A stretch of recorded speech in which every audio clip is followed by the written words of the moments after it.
அன்பு நண்பர்கள் அனைவருக்கும் இனிய மாலை வணக்கம்.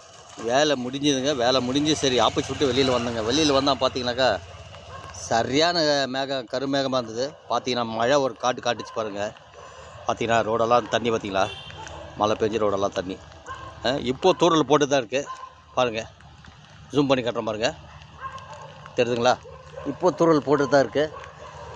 ஸோ உங்கள் இடத்துல மழையா இல்லை மழைக்கூடிய அறிகுறி ஏதாவது இருக்கான்றதை கமெண்டில் சொல்லுங்கள் மறக்காமல், சரிங்களா? இப்போ மழை விட்டு கொஞ்சம் கம்மியாக இருக்குது. ஸோ இப்போ நம்மளும் கிளம்பக்கூடிய டைம் ஆகிட்டுருக்கு. வாங்க அப்படியே நைட்டு கிட்டத்தட்ட பார்த்திங்களா ஒரு 6:45 மணி ஆகிட்டுருக்கு. 6:45 இந்த மாதிரி இருக்குங்க நாங்கள் இருக்கக்கூடிய நிலவரம். உங்கள் நிலவரம் எப்படின்றத கண்டிப்பாக கமெண்டில் சொல்லுங்கள், மறக்காமல் ஷேர் பண்ணுங்கள். பார்த்தீங்கன்னாக்கா மழை கோட்டு மழையினுடைய ரெயின் கோட்லாம் போட்டு எல்லாம் பந்தோபஸ்து தான் நானும் வீட்டுக்கு கிளம்பியிருக்கேன். ஸோ முன்னாடி எப்படி இருக்குமோ தெரியாது. கண்டிப்பாக பதிவு போட முடிஞ்சால் போடுறேன். வாங்க பார்ப்போம், அப்படியே கண்டினியூ பண்ணலாம். ஓகே நம்மளுக்கு வாங்க பார்ப்போம். மழைத்தூர் மேலே போட்டுட்டு தான் இருக்குது, லேசாக வந்துட்டு இருக்குது. சொல்ல முடியாது, மறுபடியும் வந்தாலும் வரலாம். சரியான போட்டு காட்டுச்சிங்க. அதுக்குள்ளே நம்மள வீட்டில் போய் சேருவோம். போகிற வழியில் முடிஞ்சால் பதிவு போட முடிஞ்சால் போடுவோம். வாங்க. பார்த்தீங்கன்னாக்கா நம்ம மைண்ட் ரோட்டில் தாங்க போயிட்டுருக்கோம். ஸோ மழைத்தூர லேசான தூரம் தான் இருக்குது. கண்டிப்பாக இங்கெல்லாம் மழை பெஞ்சு விட்ருக்கு. செம்ம காட்டுச்சிங்க மழை. கொஞ்ச நேரத்தில் சரியான காற்று, மழையாக காற்றுங்க. வாங்க பார்ப்போம் முன்னாடி எப்படி இருக்குன்னு.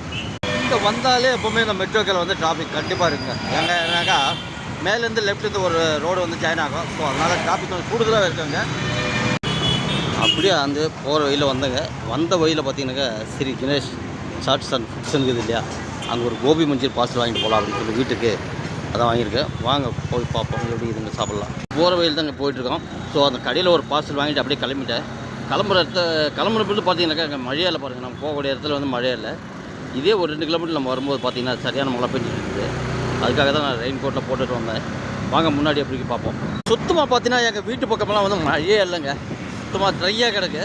ஸோ நான் ரெயின் கோட்டில் போட்டு சேஃப்டியாக வந்ததால் ட்ரை ஆகி போச்சுங்க. ஆமாம் வாங்க பார்ப்போம். இப்போ நம்ம வீட்டு பக்கமாக வந்தாச்சுங்க. வீட்டு பக்கம் வந்தாச்சு, மழையே இல்லை பாருங்க. இங்கெல்லாம் எப்படி பார்த்தீங்களா ஃபுல்லாக ட்ரையாக கிடக்குது. கண்டிப்பாக உங்கள் இடத்துல எப்படின்றத கமெண்டில் சொல்லுங்கள் மறக்காமல். ஓகே நம்மளுக்கு இன்றைக்கி வந்து வீக்கெண்டு. இன்றைக்கி சனிக்கிழமை சாயங்காலம் மாலை நேரம். எல்லாம் வேலையிலேருந்து வந்திருப்பீங்க, வேறு லெவலாக இருப்பீங்க. எல்லாம் காப்பியெல்லாம் சாப்பிட்டு வீட்டில் இருப்பீங்க. ஸோ வெளியில் இருப்பீங்க கண்டிப்பாக. ஸோ வேறு வேலையை போயிருக்கோம், வேறு வேலையாக இருப்பீங்க வெளியில். ஸோ நாளைக்கு நமக்காக வரக்கூடிய சண்டேவை நல்ல வெற்றிகரமாக நல்லா சந்தோஷமாக என்ஜாய் பண்ணுங்கள். ஓகே நம்மளுக்கு மீண்டும் நம்ம பதிவு பிடிச்சிருந்தால் லைக் பண்ணுங்கள், கமெண்ட் பண்ணுங்கள், மறக்காமல் ஷேர் பண்ணுங்கள், சரிங்களா? அதோடு சேர்ந்து மறக்காமல் பெல் ஐக்கன் தட்டுங்க. அப்போ தான் நம்ம போடக்கூடிய படி வரும். ஓகே நம்மளுக்கு மீண்டும் அடுத்த பதிவு சந்திக்கும் வரை உங்களுடன் உங்கள் நண்பன் 946. பாய், see you.